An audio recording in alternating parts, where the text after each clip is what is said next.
Hi guys, magandang araw sa inyo lahat. Welcome back to my YouTube channel. Bali for today's video guys, bigyan ko lang kasagutan yung halos kadalasan tanong ng mga baguhang seller dito kay Sitaw at para din doon sa mga nagtatanong na gustong mag-join na maging seller dito kay Sitaw. So unang tanong nila, okay lang ba na hindi i-process lahat ng mga order na pumapasok sa ating mga online store? So pangalawa, ano bang mangyayari sa mga order pag hindi na process for pick up? So punta tayo dito sa aking account and then dashboard. So sagutin po muna natin yung number 1. So okay lang naman po na hindi natin i-process lahat ng mga order na pumapasok sa ating account. Basta i-make sure lang natin guys na yung processing rate natin is okay.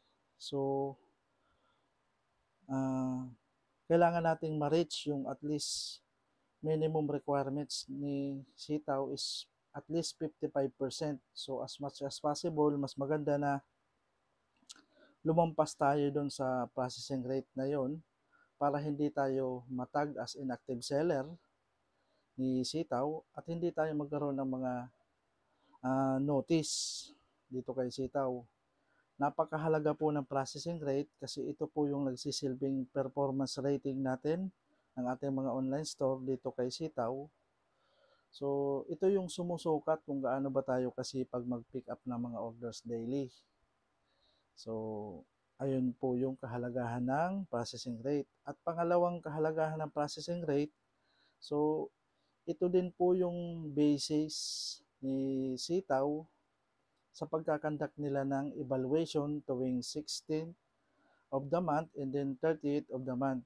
So, sa kalagitnaan ng buwan at katapusan, nagkakandak po ng evaluation si Sitaw. Chine-check niya yung every store kung okay ba yung performance ng mga store natin. Kasi kung hindi, magkakaroon po tayo ng notice. So, ang maibibigay ko lang na tips dyan sa inyo guys, so bago dumating yung mga ika-16 ng buwan or bago magkatapusan, so i-check nyo palagi kung okay yung processing rate nyo guys. So, ayun lang may i-advise ko sa inyo. And then pangalawa, ano bang mangyayari sa mga order pag hindi natin na-process for pick up? So, ang mangyayari po sa mga order na inabot na po siya ng 20 days sa ating mga online store sa anumang kadahilanan kaya hindi natin sila napaprocess. So, like for example, kung sobrang mahal ng products, so hindi aabot ng ating pampuhunan kaya hindi natin siya naipaprocess. So, pag inabot siya guys ng 20 days simula nung pagpasok sa ating online store, sisitaw na po yung magpa-process niyan. So, ibig sabihin niyan guys, pag once nasisitaw na yung nag-process niyan, yung mga pending orders natin dito guys, mababawasan siya. So, I hope na naintindihan nyo po. So, magbabawas yung quantity niya dyan.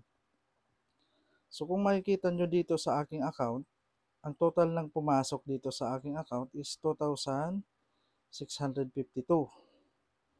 At yung pending orders ko naman, ito 108. And then ang in transit ko is 198. And then successful order, 2,346. So pag tinotal mo itong tatlong ito guys, so ito, so ayan, pag tinotal mo siya, hindi na siya magsasakto dito sa total orders, dito sa 2,652. So, pag tinotal mo yung tatlong yan, yung nawawalang quantity dyan, yun na yung eprenasis ni Sitaw dito sa aking account. So, hindi naman natin mape-perfect yan guys na maipaprocess natin lahat yung mga order na pumapasok dito sa ating account. Basta i-make sure lang natin guys na yung processing rate natin is okay. Kahit hindi natin i-process lahat yan guys, okay lang yan. Kasi hindi naman tayo milyon yung mga puhunan natin dito kay sitaw. So diskartehan nyo na lang ng mabuti kung papaano nyo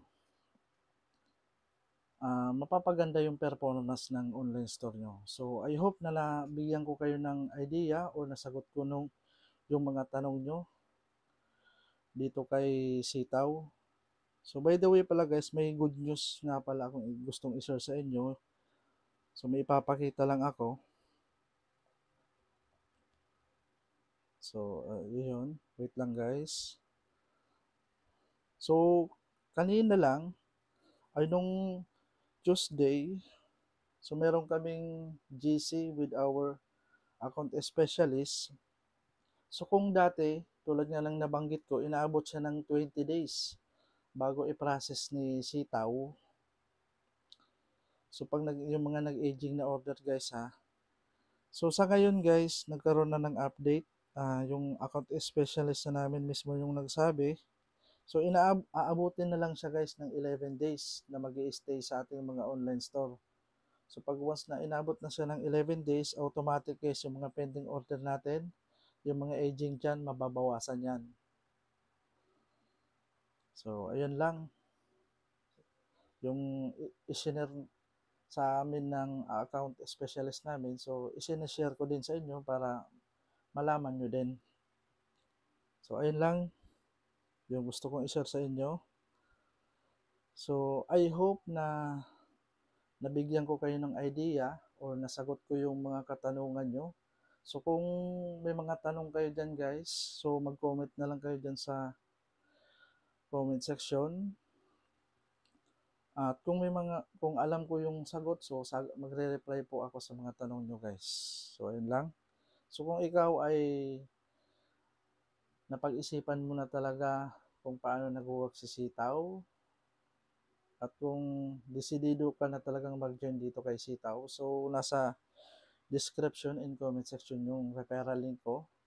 So mag-join ka na lang dyan or mag-register ka na lang dyan. And then i-message mo ako kasi willing ang naman akong i-guide ka.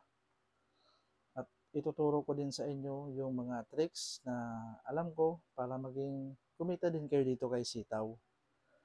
And then kung pag nag-message ka sa akin, i-join din kita sa GC with our account specialist para kung may mga tanong kayo na hindi ko kayang sagutin, maipo-forward ko yung tanong nyo sa aking account specialist. So, ayun lamang po.